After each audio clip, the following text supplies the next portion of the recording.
Bonjour tout le monde. Eh bien aujourd'hui, je vous invite à une réflexion sur un concept ancien et universel. Le ciel. Où est le ciel quand on dit heaven, heaven and earth? Le ciel, où est-ce? Dans les traditions spirituelles, on va voir un petit peu au niveau philosophique et spirituel dans les vieilles traditions, de quoi s'agit-il? Alors on ne parle pas bien sûr du ciel physique, hein, qu'on peut observer avec des télescopes, mais la catégorie métaphysique, hein, qui structure notre perception du monde. Donc bien sûr, je m'inspire encore de Jonathan Pajot, que j'admire toujours beaucoup, un penseur orthodoxe et symboliste. On va explorer comment les anciens concevaient le ciel et la terre. C'était pas des lieux littéralement, c'est pas des lieux littéraux, il faut pas les prendre comme ça. Quand on dit mais alors c'est où le paradis ou c'est où le ciel? Quand on dit aller au ciel, bon c'est pas ça la question. Donc on va essayer de recapter un petit peu une vision phénoménologique du monde où l'expérience révèle l'être. Et on va un petit peu évoquer Heidegger, justement, parce que c'est lui qui évoque un petit peu ça, l'expérience qui révèle l'être. Donc on y va, pas à pas, tranquillement. Alors, premier point, on va regarder la vision ancienne du monde, parce que pour comprendre le ciel et la terre, il faut d'abord faire un pas en arrière et adopter un petit peu la perspective d'un ancien. C'est-à-dire, imaginez-vous dans une cosmologie pré-moderne, où le monde n'est pas réduit à de la matière brute, le monde n'est pas réduit à de la matière brute, qu'on a tout compris, mais révélé à travers l'expérience directe. C'est ça qui est important. Ces catégories sont universelles. Par exemple, dans la mythologie grecque, vous avez Uranus et Gaïa. Uranus, le ciel, Gaïa, la terre. Dans les peuples autochtones, vous avez la terre-mère, le ciel et le père. En Chine, vous avez le yin et le yang. Et dans la Genèse biblique, vous avez Dieu qui crée le ciel et la terre. La terre est vide, obscure, chaotique, tandis que du ciel descendent la parole, la lumière et les hiérarchies qui vont ordonner le monde. C'est ça la question. Cette approche, elle n'est pas naïve, hein, ou réfutée par la science. C'est une façon phénoménologique de voir le monde. C'est ça qu'il faut comprendre. De voir le monde se dévoiler tel qu'il est vécu. Heidegger nous aide ici justement. Il s'agit de retrouver comment l'être se manifeste. Le ciel, c'est pas un endroit lointain, mais c'est l'invisible. Le ciel, ça représente l'invisible qui rend possible le visible. Pensez-y, sans lumière, on voit rien, sans vent, rien ne bouge, sans parole, rien n'est nommé, rien n'est défini. Donc le ciel, en fait, c'est cette hiérarchie invisible, c'est ce qu'on appelle les patterns, les schémas, les structures, les archétypes, c'est les significations, c'est les buts, c'est toutes ces choses-là qui animent le tout. Donc deuxièmement, on va voir le ciel comme quelque chose d'invisible et hiérarchique. Alors, on va plonger un peu plus profond dans ce que c'est, qu'est-ce que c'est que le ciel, heaven, hein, le ciel. Bon, pas le paradis, mais parce que heaven en anglais, il y a les deux sens. Donc le ciel, c'est l'invisible qui fait exister les identités. C'est vraiment une question d'identité. La lumière descend du ciel. La lumière est invisible en soi, mais elle permet de voir. La lumière, on ne peut pas, elle est invisible, mais elle permet de voir. Sans elle, on ne voit pas. Donc, le vent, il est invisible aussi. On ne voit pas le vent. Pourtant, il fait bouger les arbres, il fait bouger les feuilles, etc. Donc l'esprit, le souffle, la parole, tout ça, c'est invisible. Mais c'est causal. Toutes ces choses sont causales. L'esprit, le souffle, la parole. Est-ce que vous pouvez voir l'esprit? Est-ce que vous pouvez voir le souffle? Est-ce que vous pouvez voir la parole? Non, c'est invisible. Donc c'est cette hiérarchie invisible qui anime le monde visible. Ce ne sont pas des substances surnaturelles comme l'imaginent certains matérialistes, mais ce sont des réalités, mais des réalités comme les mathématiques sont réelles, comme les proportions sont réelles, comme les buts. Les buts sont pas visibles en soi, mais ils sont instanciés dans le monde. On ne voit pas un but. Quand vous avez un objectif ou un but, vous ne le voyez pas. Il est invisible. Pourtant, il est réel, parce que c'est lui qui va motiver le mouvement et qui va vous diriger. Donc tout peut pas se résumer au matérialisme en fait, c'est ça. Tous ces schémas, ces structures, ces archétypes, on ne les voit pas. On voit pas un pattern, on voit pas un schéma, mais on le reconnaît. Par exemple, une pomme, toutes les pommes sont différentes. Et il y a des couleurs différentes, des tailles différentes. Pourtant, on reconnaît le pattern de la pomme, on reconnaît la structure, l'archétype de la pomme, je dirais. Il existe causalement à travers ces instanciations multiples. Hein, c'est ça le truc. On va pas apprendre à un enfant à reconnaître telle pomme, ensuite telle pomme, ensuite telle pomme. Dès qu'il en a vu une ou deux ou trois, il a compris. Il a compris ce qu'il y a derrière. Il a compris la signification. Il a compris le modèle, la structure, le pattern de la pomme. Et il peut en reconnaître partout. Et c'est là aussi que la parole intervient. Hein, quand Dieu dit que Adam doit nommer les choses, c'est pour les identifier et il les nomme avec la parole. C'est à lui de le faire. C'est à nous de trouver le sens, justement, dans ce qui nous entoure. Ok. Donc c'est pour ça que les matérialistes purs et durs peinent avec ce qui est surnaturel, parce qu'ils imaginent que c'est une substance invisible, matérielle. Comme si le monde invisible, c'est un autre monde qui est à côté, qui est comme le nôtre. Mais c'est pas ça. C'est que les anciens, ils voient ça comme des réalités invisibles, comme les patterns, les principes de quelque chose, les structures ou les causes. Vous voyez?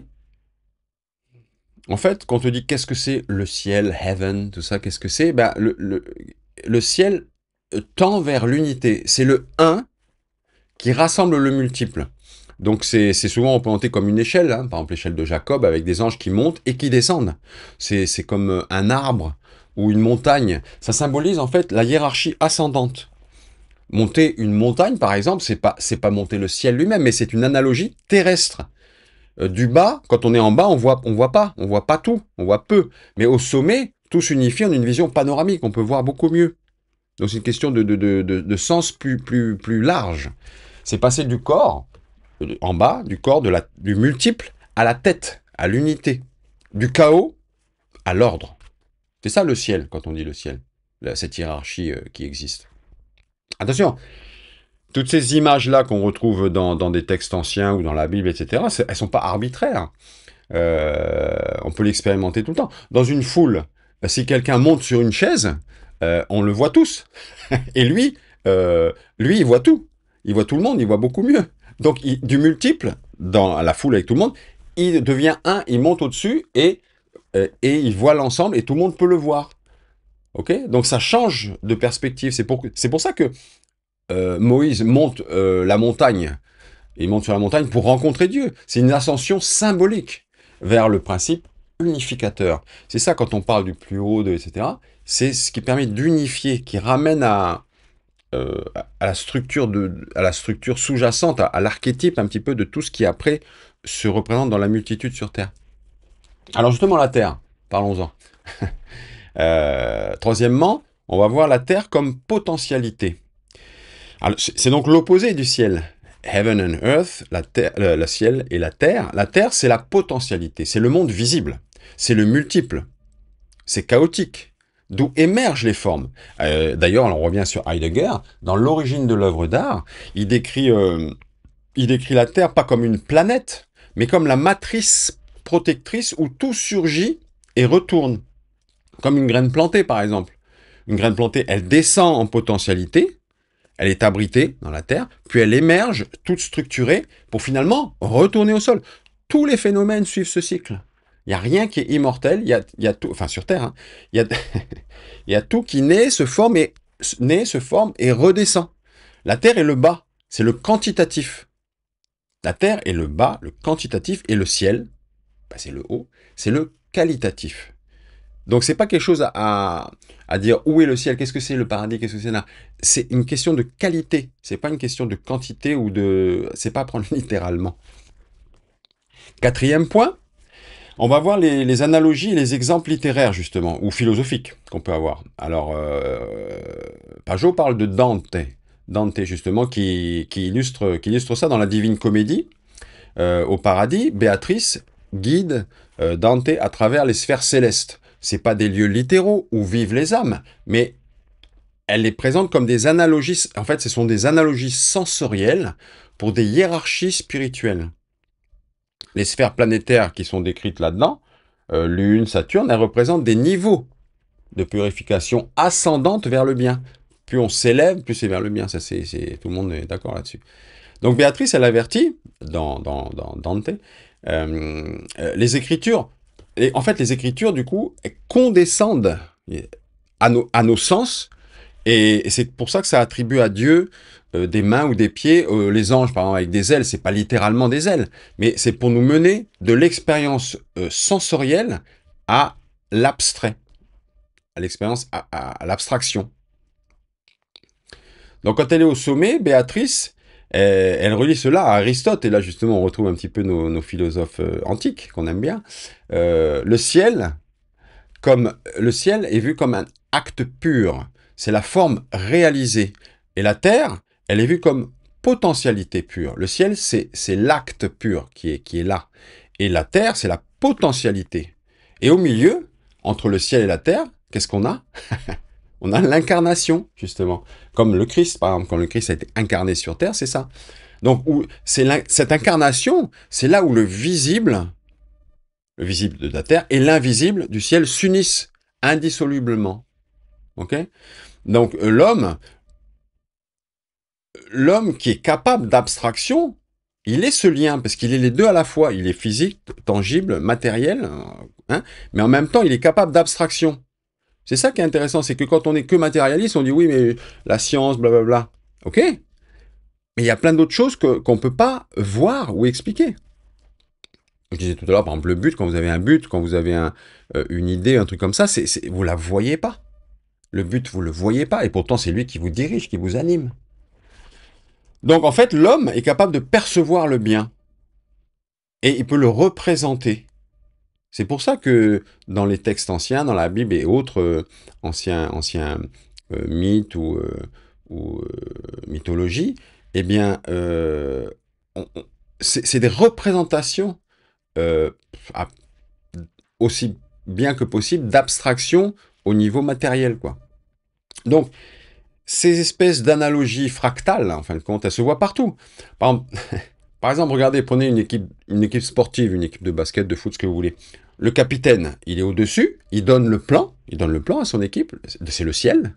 Et les joueurs, ils incarnent le jeu sur Terre. Donc là, vous avez le truc qui est au-dessus, le capitaine, le plan, qui est le ciel, et les joueurs qui incarnent sur Terre.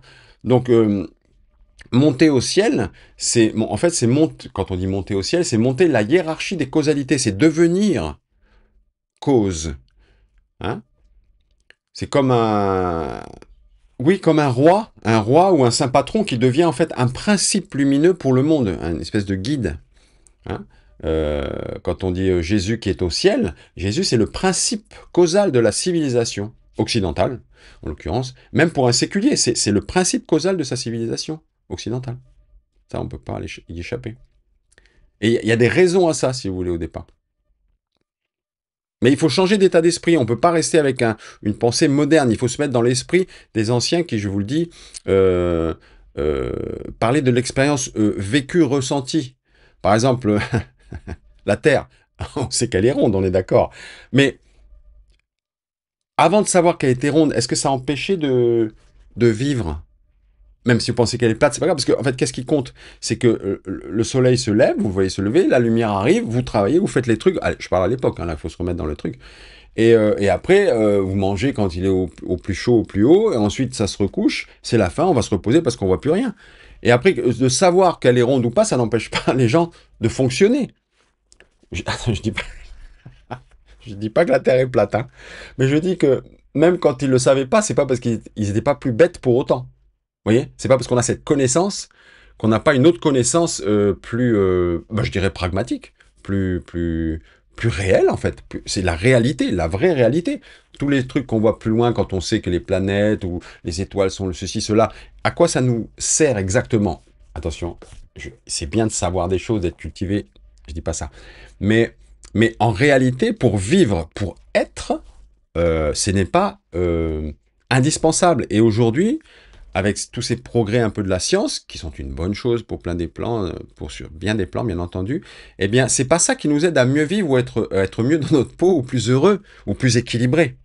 C'est ça qu'on a perdu un petit peu, malheureusement. C'est pour ça que, c'est pas que je lutte, mais enfin, j'essaye un petit peu de ramener à des choses plus symboliques, mais pas symboliques au sens que c'est de la zoubia, quoi. C'est pas parce que c'est symbolique que ça veut rien dire, au contraire. C'est ce qui a guidé en fait le monde jusqu'à présent quand même. Donc, cinquième et dernier point, les interprétations. Elles peuvent être littérales et les défis un peu que ça nous pose justement dans notre monde moderne. Alors pourquoi est-ce que certains, ils adoptent une vision littérale quand on dit ouais le ciel, mais c'est où le ciel, c'est quoi quand tu dis il est monté au ciel, voilà, c'est pas le ciel avec les... Tout le monde ne saisit pas la différence entre l'acte et la potentialité. L'acte, c'est ce qui est au ciel, et la potentialité, c'est ce qui est sur terre. Donc on peut intuitivement voir le ciel comme au-dessus, ça c'est valide, c'est vrai, c'est ça. Mais l'expérience physique, en quelque sorte, l'expérience physique analogise en fait la hiérarchie spirituelle. D'accord? Quand on dit que le ciel est au-dessus, c'est vrai. Et donc on rend analogique, on rend réel cette hiérarchie spirituelle. Et on voit un petit peu comment ça fonctionne en nous-mêmes. Mais justement, avec notre ère de satellite, des quasars, etc., ça peut fragiliser la foi, cette foi ancienne, en fait, qui... imaginez par exemple que le ciel dont on parle, ah oui, mais maintenant il y a trop de satellites, tout ça, le ciel est encombré, imaginez Jésus en train d'essayer d'éviter les satellites, tu vois, c'est n'importe quoi, quoi, faut pas délirer. Donc on peut pas le prendre littéralement. Et pourtant, c'est une certaine réalité, je reviens là-dessus toujours. C'est une réalité qui n'est pas... c'est pas qu'elle n'est pas tangible, c'est qu'elle n'est pas visible, effectivement. Mais c'est pas parce que c'est invisible que c'est pas réel. Comme, je vais pas revenir dessus, mais il y a plein de choses qu'on ne voit pas et qui pourtant nous gouvernent, nous dirigent. Même nos émotions, par exemple. Pourquoi on se sent triste, pourquoi on se sent heureux, pourquoi quand quelqu'un il arrive quelque chose, on ressent quelque chose pour cette personne. Tu le vois où, ça? Ça se voit pas. Et pourtant, c'est une belle réalité.